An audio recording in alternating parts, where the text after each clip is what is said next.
Muraho neza nshuti zo kubaho Tebotalk aho muherereye hose ku isi, mbese muri amahoro, n'amahoro muriho kandi mubayeho. Turabifuriza ibihe byiza, tubifuriza kugubwa neza aho muherereye no mu byo murimo byose. Life Coach Pascaline, karibu nanone ku kubaho Tebotalk.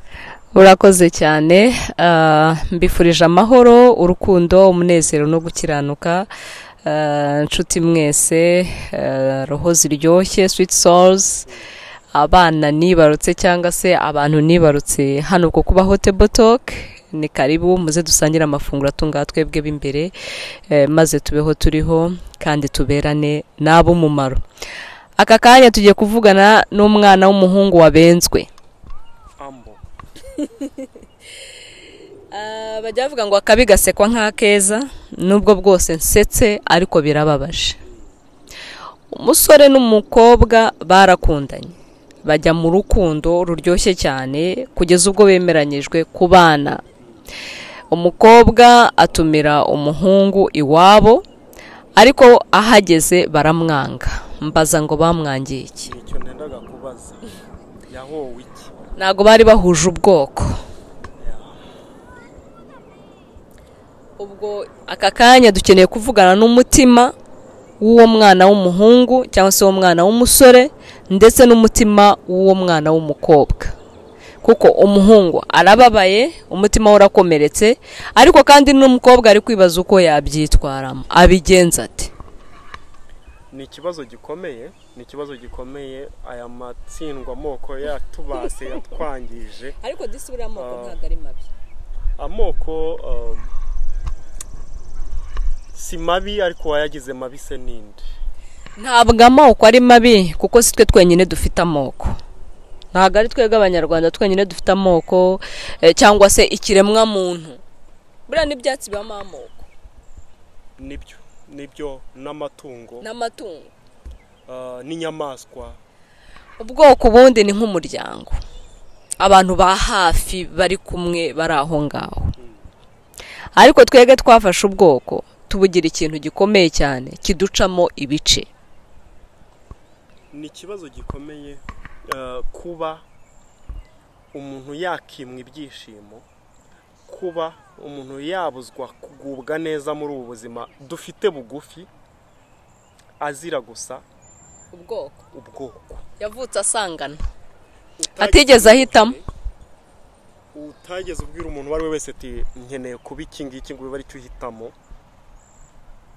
Ubwoko bugatuma umubyeyi akubwira ati vuga uvuye aha, ibyo uvuga wishimamo ntacyo bitubwiye, ntazadukandagirira aha ngaha, nta mukwe dushaka nk'uwo nguwo.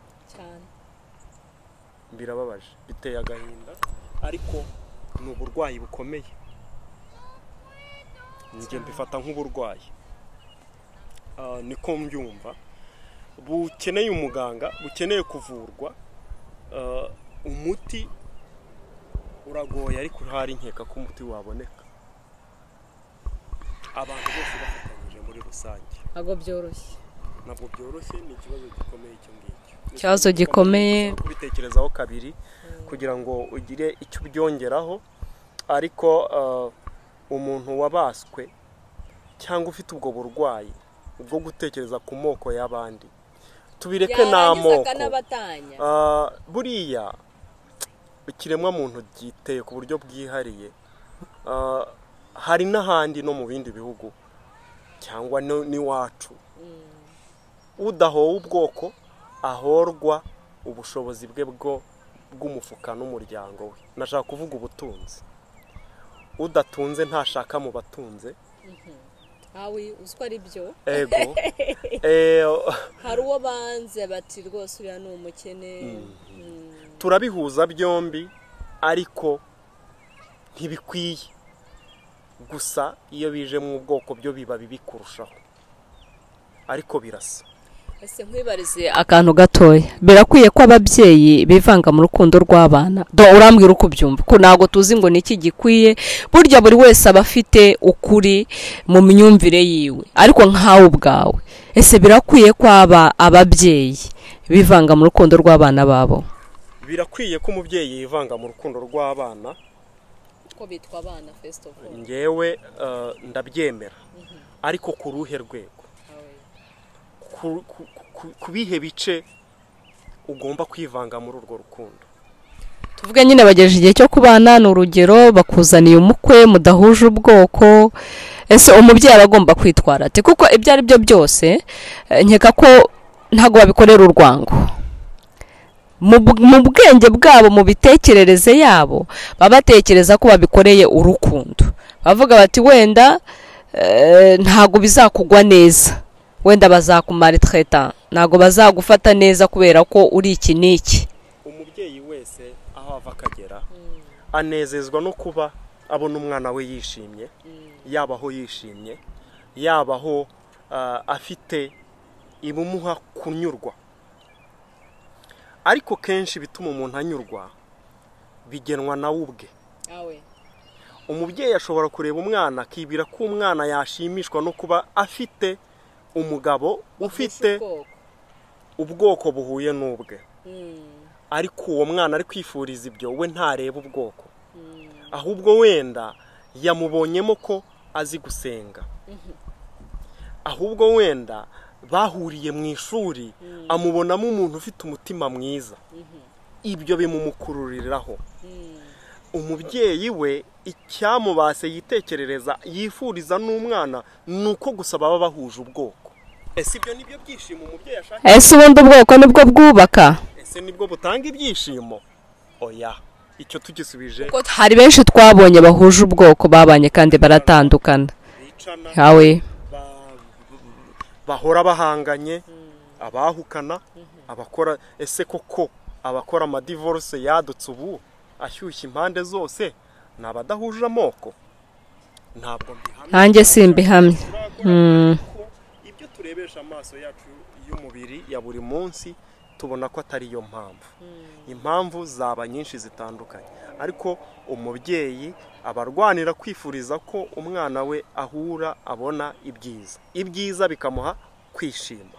Ese ibishimisha umwana wabanje kubimubaza? Ese icyatumye ahitamo uwo muntu uri kumubuza wabanje kukimenya? Rero dore aho nashaka kuvuga ko umubyeyi yagombye kwivanga mu rukundo cyangwa se mu mibereho y'abana bagende. Kandi ukomeza ugatekereze, ntukibagirwe mbere yo kurenga aho ngaho, kuko abana akenshi reka two gukomeza kubita abana, ntago ari abana cyane, ariko iyo uri umubyeyi burya nuko ubaruta, ibyo uryo vuba ntubyibagirwe.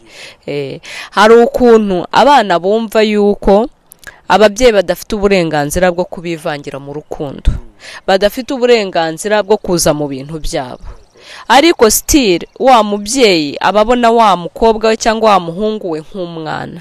So icyo cyo kibe clear, bana batoya cyangwa se bajene rubyiruko, ababyeyi ntago bahejwe mu rukundo rwanyu, iteka muzababonamo kuko baba bifuriza icyiza kandi ibyo muba mugiyemo barabiciyemo. So iteka rero babanga ko hari umwobo runaka mwagwamo, iteka baba bifuriza ibyiza, iteka baba bifuriza guidance nubwo babikoramo amakosa kuko si intungane. Mwakomeza.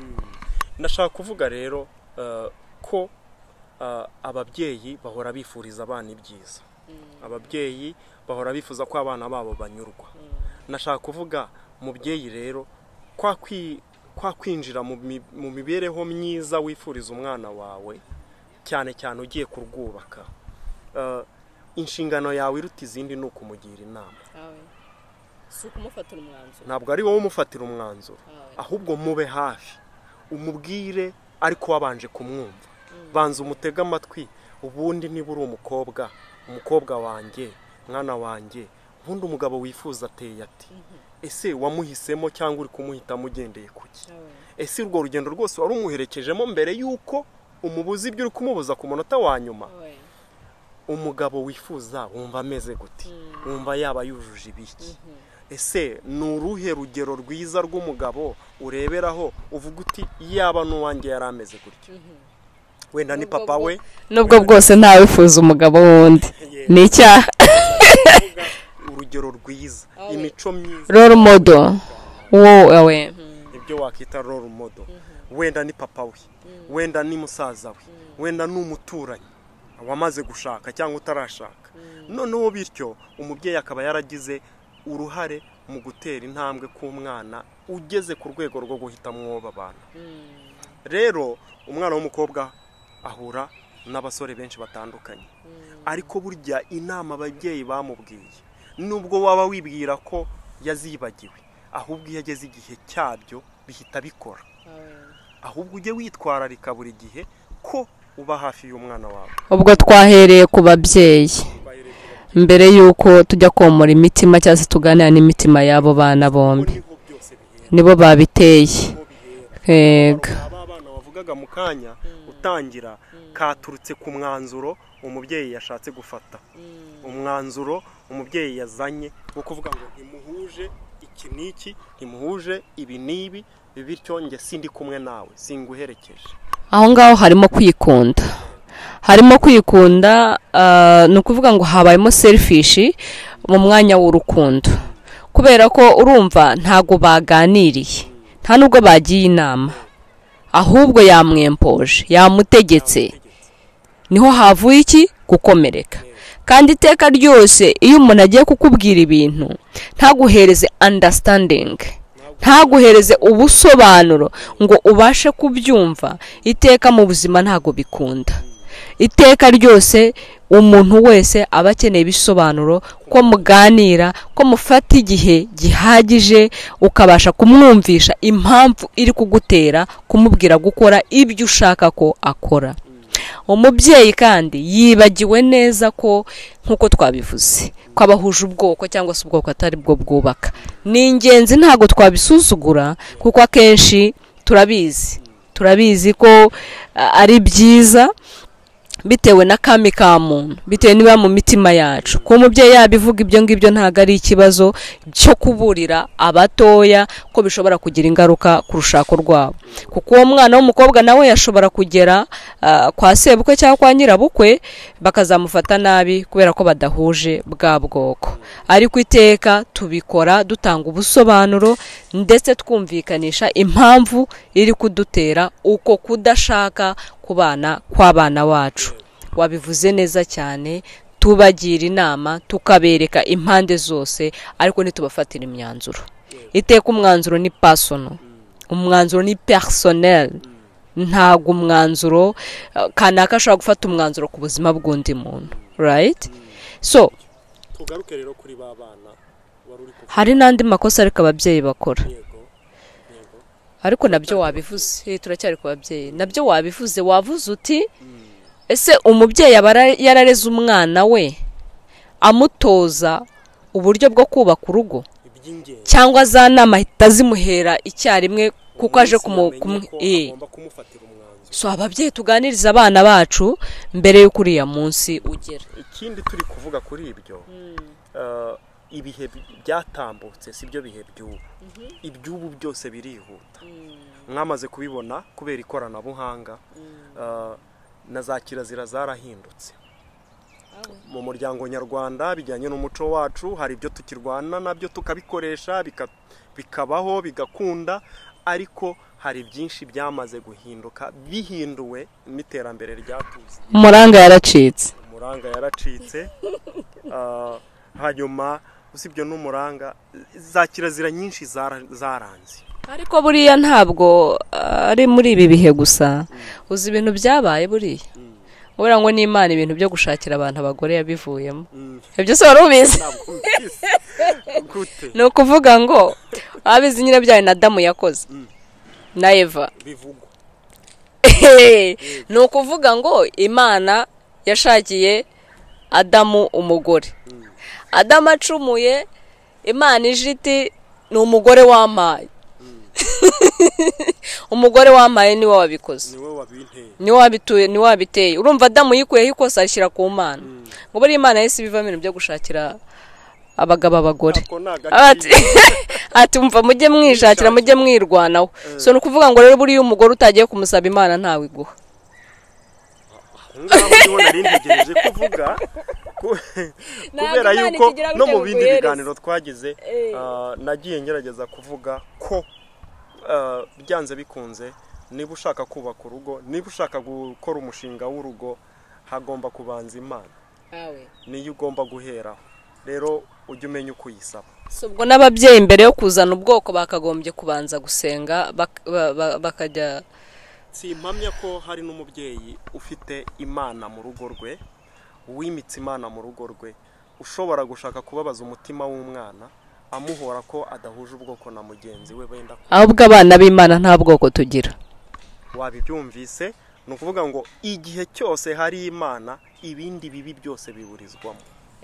Ni ukuvuga ngo ubwoko bw'abana b'Imana ni abanyamahoro, ni abanyarukundo, ni abanyembabazi, ariko ubundi ubwoko busanzwe bw'abana b'abantu ni ubw'ubuzima buri fizike, ni ubw'iyi mibiri, kandi twebwe ntabwo turi iyi mibiri, turi roho zituye. Ese mubyeyi wabirambiwe se? Ntabwo nabirambiwe, niyo ntangiriro, ahubwo bimaze n'akanya kandi nibyo by'ingenzi kuko niyo fondasiyo. Ese mubyeyi, iki wifuriza umwana, twakomeje kuvuga ko ari ukubona yishimye, yizihiwe, anyuzwe, ari kumwe n'uwo yashatse cyangwa yahisemo, kuko niho ibihe bitugejeje. Ese uri kumakinga sure cyangwa uri gukora ibishoboka byose ngo umenye neza ko umwana ibyo uri kumufasha gufatamo imyanzuro cyangwa imyanzuro uri kumufatira iri kumuganisha ku byishimo umwifuriza, cyangwa se urimo kumusenya ujyanishije n'ibyifuzo n'amarangamutima yawe, byaba washingiye ku by'ubutunzi, byaba washingiye ku by'amoko, icyo washingiraho icyo ari cyo cyose, cyo wifuriza umwana wawe niba ari ibyishimo, kora ku bishoboka byose umenye yuko umwana wawe yishimiye mu byo uri kumuherekeza no mu myanzuro uri gufata. Nicyo nenda kuvuga. Kanange nsoze ku ruhande rw'ababyeyi.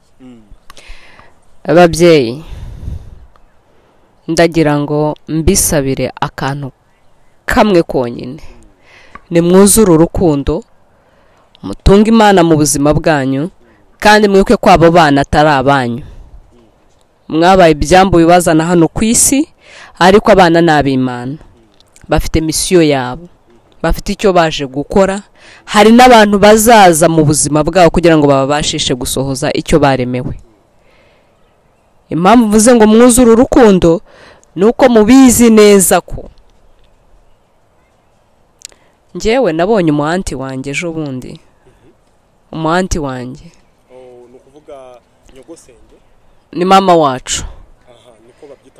Njyewe nabonye mama wacu nyuma y'imyaka nka 60 kubera amateka yacu, amateka yacu ashingiye ku moko.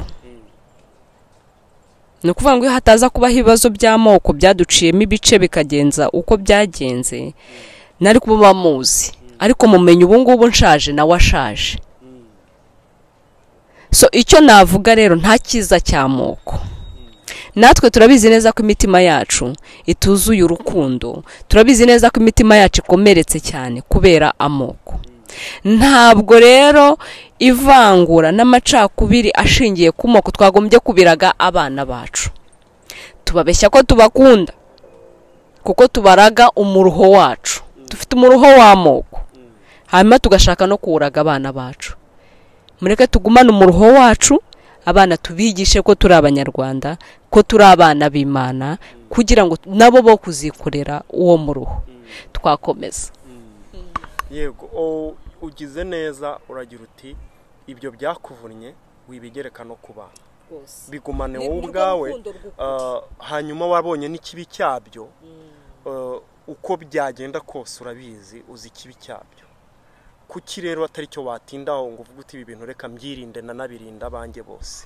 None ashaka no kuvuga ubwo bwoko, ushaka kumubwira icyo uri cyo n'icyo ari cyo, ubisobanure mu buryo buri positive, kuko ubwoko bufite positivity. Babyeyi muri ibyambu bizana abana kuri iyi si, bafite inshingano zabo n'intego zabo kuri iyi si. Ese waba wibuka yuko ahareje Imana izakubaza ibyo uri kubwira umwana wawe, cyangwa ibyo uri kumubuza, cyangwa ibyo uri kumuherekezamo bibi? Ese wari uzi ko uzabibazwa? Irinde kubwira umwana wawe, kumubwira ibitamwubaka, ibitazubaka bagenzi be, ibitazubaka igihugu cye. Uko wabigenza kose nta gisobanuro wagira cyo kugendera ku bwoko ngo bari gushyira imbere y'umwana ngo bari by'umwigisha. Ntabwo bishoboka. Ubwoko bwari bwose waba ufite, umubyeyi wowe uba ufite, bigumane mu mutima wawe, byibikeho, kubera yuko urabizi nawe ko nta cyiza cyabivamo. nashaka kubivuga bivuge mu buryo buri positive, ashake positivity irimo. Ikindi naringiye kuvuga ngo tuzirikane ko abana bacu nibo bubaka ingo zabo, ntabwo ari twe tuzajya kububakira. So ni nabo bazi abo bashobora kuba babana nabo. Njye nimuhitiramo nzajya no kumubanira n'uwo muntu. So tubahereze inama ariko tubarekere uburenganzira bwo kwihitiramo. Icyo kintu ni ikintu cy'ingenzi kubera yuko ntuzahahora. Erega nubwo waba uri mu rwawe uvuga uti nzaba hafi umwana wanjye, ubuzima bwawe ntabwo ari kamara. Umunsi ufite wo kubaho n'uyu munsi, ejo ntabwo ari ahawe. Uwo mwana azasigara. Gerageza umuhereze independence, umuhereze ubwigenge, umucungire hano ariko umuhereze no kwigenga muri we kugira ngo azabashe kubaka urugo rwe. Umutima w'umwana rero wabenzwe ndetse n'umutima w'umwana w'umukobwa wabujijwe kubana n'umutima wakunze, tubabwira iki? Ese buriya twabyita kubengwara? Niba hari undi wabigizemo uruhare, ntabwo yabenzwe, ntabwo ari ukubengwa, ahubwo yabujijwe, yavukijwe ibyishimo bye, kuko byakwitwa ko yabenzwe ari uko ari umukobwa wa mwanzi. ari amahitamo y'uwabikoze. None si amahitamo y'umukobwa, si n'amahitamo y'umuhungu, ahubwo ni amahitamo y'uwabagombaga kuba ari kubahuza kurushaho ari we mubyeyi. Uzi ikintu nabwira abana cya mbere yo gukomeza, nababwira nti nta butaha butagezwe intorezo. Ubukwe bwose mbere y'uko butaha bugomba kugira ikintu buvugwaho. Sinzi impamvu ibintu bimeze gutya, sinzi niba bibi iwacu muri Afurika, sindakora ubushakashatsi cyangwa se iwacu mu Rwanda, ariko no muri Mozambique narabibonye bivuga ko atari byo mu Rwanda gusa cyangwa mu Burundi gusa, menya ari ibya muntu. Nta butaha butagezwe intorezo. Umuntu wese mbere uko ashyingirwa baramuvuga. So buri wese rero bagira ikintu bazana cyangwa se habaho ikintu gishaka kwica bwa bukwe. So mwebwe rero ikintu cyababayeho cyaje cyitwa ubwoko. Nagaruka ko ari cyo kibazo nyamukuru gikomeye, buri wese agira iki. Hari abavuga ko bakuyemo inda, hari abavuga ko ari ibirara, hari abavuga ko mwege mwavuzwe ko mutagomba kubana kubera intorezo yanyu n'ubwoko. Ibyo byo rero mubifate nk'ibisanzwe, kuba habaye ikibazo ni ibisanzwe, niko bigenda. Icyo nicyo kintu cya mbere nababwira.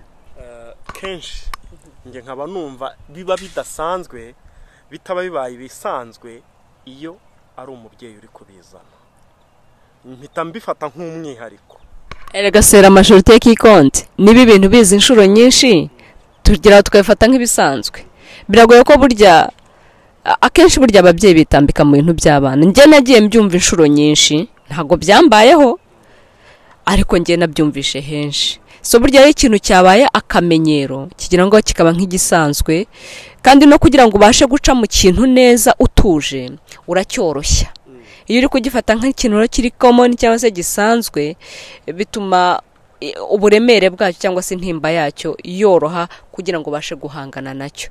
Niyo mpamvu mvuze ngo abana babifate nk'ibintu bisanzwe, ko intorezo yabo ari iyo ngiyo, kugira ngo babashe kureba uburyo babyitwaramo. Ubwo babyitwaramo bate? Barahitamo gusuzugura ababyeyi, barahitamo kurira bihanagure, barabigenza bate rero ko ari naho bikomeye? Agasuzuguro se si icyaha? Gusuzugura ni icyaha. Harabaho ikintu cyitwa communication, kuganira. Ni ibiganiro hagati y'abana n'ababyeyi, baganisha ku cyiza bo bifuza kugeraho.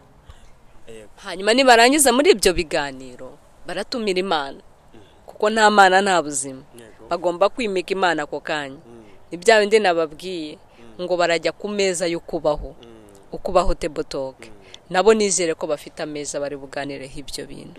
Ayo meza ukubaho table talk azaba afite mu miryango yanyu cyangwa se aho mutuye hose amaguru ane. Ni urukundo, ni amahoro, umunezero, gukiranuka cyangwa se ubupfura cyangwa se ubunyangamugayo. buri gihe mu biganiro ahubwo ayo meza agombye kujya uhora uyavuga n'ayo magurane yayo ashingiweho abantu bakaganira, abo bana bakajya bakagisha n'inama ku bandi batandukanye, ariko nta nama zidasanzwe, ahubwo ikintu igihe cyo cyose uzi kuri kurwanira ukuri, uri kurwanira icyiza, ni wowe uri mu ruhande rutsinda. Igihe cyose uri kubona kundi ari kurwanira ikibi, ntabwo ashobora gutsinda, kabone nubwo yaba ari umubyeyi wawe. Ahubwo uba ukwiye guhangana no kumugarura ku murongo, no kumwereka ko ibyo ari gukora atari byiza, ariko ugashyira Imana imbere nk'uko wari uri kubivuga. Yes, ni ukuvuga ngo abana kwanza ntibari bugira uburakare ngo barakarira ababyeyi, barabifata ko ari uburenganzira bwabo kuba bajya mu rukundo rwabo. Ababyeyi nabo ntago bari burakarira abana ngo bumve ko bakoze amahano, barabifata ko ubwoko atari bwo bwubaka cyangwa se icyo kibazo atari cyo gitanga umugisha mu rushako. Hanyuma bose nibagira ugutuza muri bo, Imana ibyo byose irazibane nabo, ariko nibimura Imana muri bo ntago biri bukunde. Hanyuma nibicara kuri ya meza, buri wese akagenda afite umutima w'urukundo, buri wese akagenda agiye guhereza amahoro no kwakira amahoro, buri wese akagenda yuzuye umunezero no gutanga umunezero, buri wese akagerageza gukiranuka, akicara kuri ayo meza agamije ibyo bintu. Uko byagenda kose barahakura igisubizo, uko byagenda kose abana baruruka imitima, kandi n'ababyeyi nabo nta kibazo bari bugire. Ibyo ari byo byose, niba hari impamvu idasanzwe, wenda umwe yariciye undi, wenda hari inzigo ziri hagati yabo, kuko turi abana b'abantu, barabiganiraho. So abana rero nibamara kumva impamvu nyamukuru, bashobora guhitamo kutaba babana, bashobora guhitamo kumvira ababyeyi ntibakomeze ubukwe bitewe n'ikintu gihari.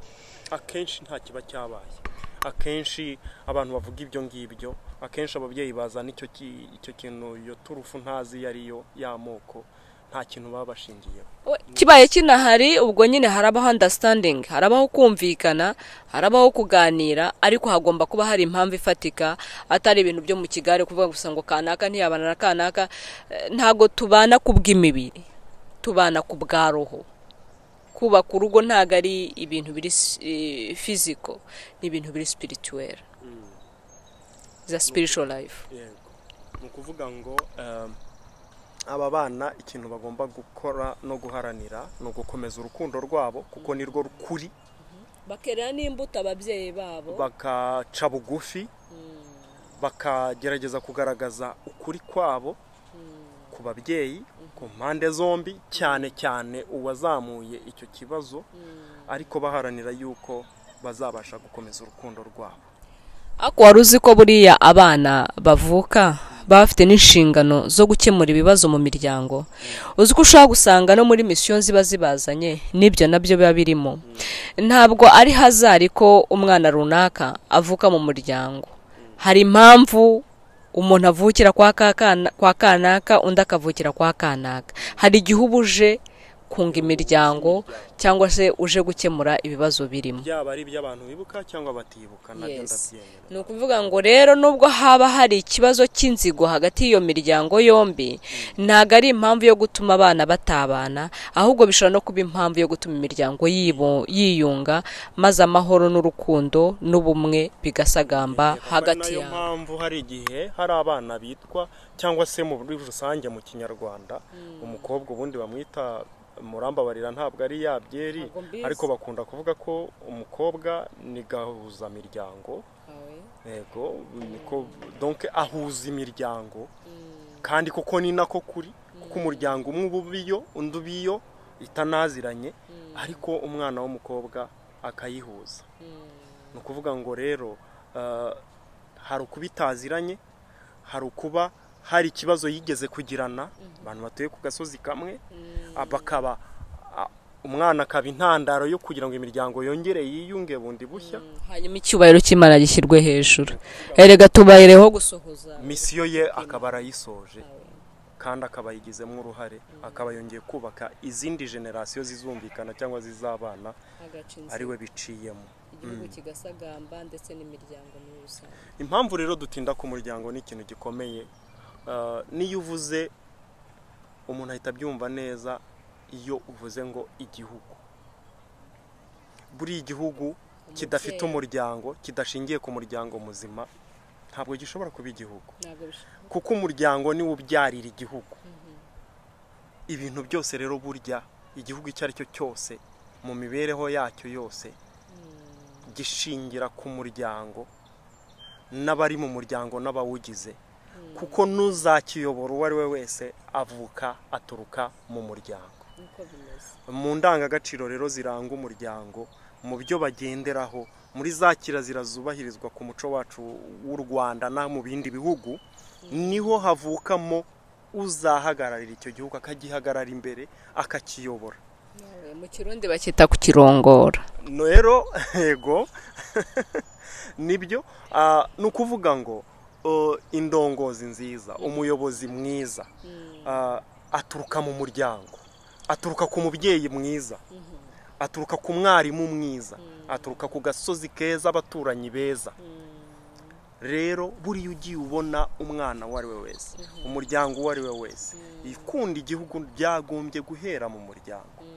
Muturanyi, menya ko uwo mwana ejo ashobora kuba umuyobozi, ashobora kuba ingirakamaro, umucuruzi mwiza ugirira umumaro ari kuri wowe no ku bawe no ku gihugu. Ashobora kuba umwarimu mwiza, ashobora kuba umuganga mwiza, uwo mwana ashobora kuba byose. Rero niba datoza abana ku guca inzigo ngo babahereze umurage mwiza, urumva barimo batanga uburozi ku gihugu.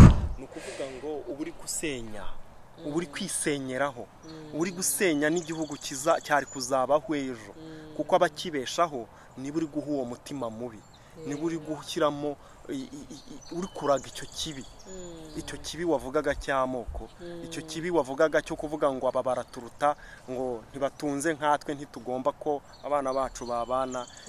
Icyo kibi, senya ikibi, wubaka umuryango uvuke mwabeza bazima bagendera ku cyiza.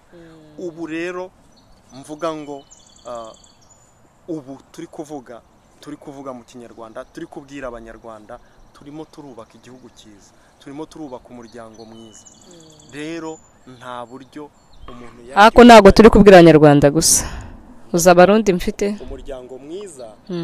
Iyo tuvuze gutyo tubuza Abarundi n'Abanyarwanda, turabizi ko turi umwe, kimwe, turi abavandimwe, turi abaturanyi, ntacyo dutandukaniyeho. Rero nubwo mvuze ku gihugu, ni igihugu navugaga, ariko n'isi yose ni uko abantu bose. Ariko urumva iyo igihugu kibaye neza, n'isi yose muri rusange, kuko turi abatunzi b'amahoro, tukaba n'abagabuzi b'amahoro. Hanyuma rero tekereza wa mwana muzima, wowe wagizemo uruhare kwabaho, aratembereye, azengurutse iyi si, aho ageze hose ari kuhagaragaza valere cyangwa se indangagaciro ze, yakuye kuri wa muturanyi mwiza, yakuye ku mubyeyi mwiza, yakuye ku gihugu cyiza, akabisirikiriza mu isi yose, akabikwirakwiza mu isi yose. Ntabwo wumva ko ari isi nziza nayo turi kubaka? Isi nziza yubatswe n'iki? N'umuryango mwiza, umubyeyi mwiza, umuturanyi mwiza, bikazamuka bikagera ku gihugu cyiza, hanyuma isi ikagira gute? Ikagubwa neza, ikaba yabona amahoro. Bagize ngo saho bihera, siko bizamuka. Nuko nguko. Urabona ubundi hari abantu bajya bibaza ngo amahoro, umuntu yambujije amahoro, nta muntu ubuze undi amahoro. Isoko y'amahoro iri imbere muri wowe, isoko y'amahoro iri imbere muri njyewe, isoko y'amahoro iri imbere muri twebwe. Iyo amahoro yabuze, ukabimenya ko amahoro yabuze, ubwo nawe wagizemo uruhare. Kubera yuko ureba neza iyo hari intambara hagati y'ibihugu, cyangwa se hari ukutumvikana, niyo twareka ibihugu tukajya mu muryango hagati y'umuntu umwe n'undi. Ariko ubwo nashaka kuvuga ku kintu cyitwa imishyikirano y'amahoro cyangwa se ibiganiro by'amahoro. Impamvu bakoresha iriya nzira ni uko bazi neza ko amahoro ari muri bo. Ni ukuvuga ngo ntabwo amahoro ari hanze yabo, barashyikirana bakaganira, kuko nibo bafite amahoro, kuko ni nabo bayabuzanye. Ni ukuvuga ngo isoko y'amahoro ni muri wowe, ni muri njyewe, ni muri uriya, ni muri twese muri rusange. Ntabwo amahoro aba hanze yacu. Iyo bari abantu bicaye kuri ya meza, njye hariya ameza nanayita ameza y'ukubaho. kuko nyine niba bashatse ko ka kaguru k'amahoro kari hariya n'ubundi amahoro barayabona.